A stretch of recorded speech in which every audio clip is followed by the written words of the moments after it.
Мына Сұраныч Бишкек мэри нени карап не кылып атасың? Мына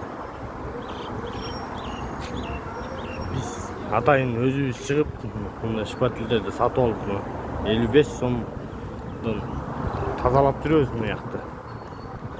Бишкек мэри иштеп атабыз, демеле укмуш Бишкекти гүлдүртөбүз деп акча эле жеп отурасыңар. Качан оңолуп мындай өлкө сыяктуу жашайсыңар? Мындай тазалык иштеп атат дейт. Нени карап иштеп атасыңар? Могу реклама чаптаган бизнесмендерге рекламный щит коюп бергиле да акчасын аласыңар ошого жараша. Итак эле ушу столбага чаптаган үчүн алып атасыңар болуш керек. Мына шаардын дебетесин көрүп кой.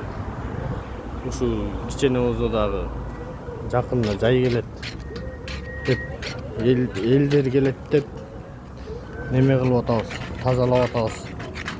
Эл үчүн бөлөк өлкөдөгүлөргө кичене столбасынан бери кагасы бар экен деп айтпасын деп иштесеңер болот мелдер.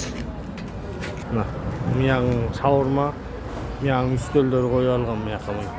Бияк жол Чуйский көчө. Мына тазалап жүрөбүз. Уялсаңар болот.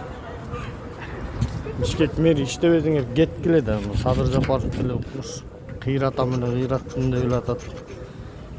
Эми баардык нерсе майда чүйдөдөн башталат да. Тияктан тазалап келип атабыз. Эми бүткүчө тазалайбыз эми.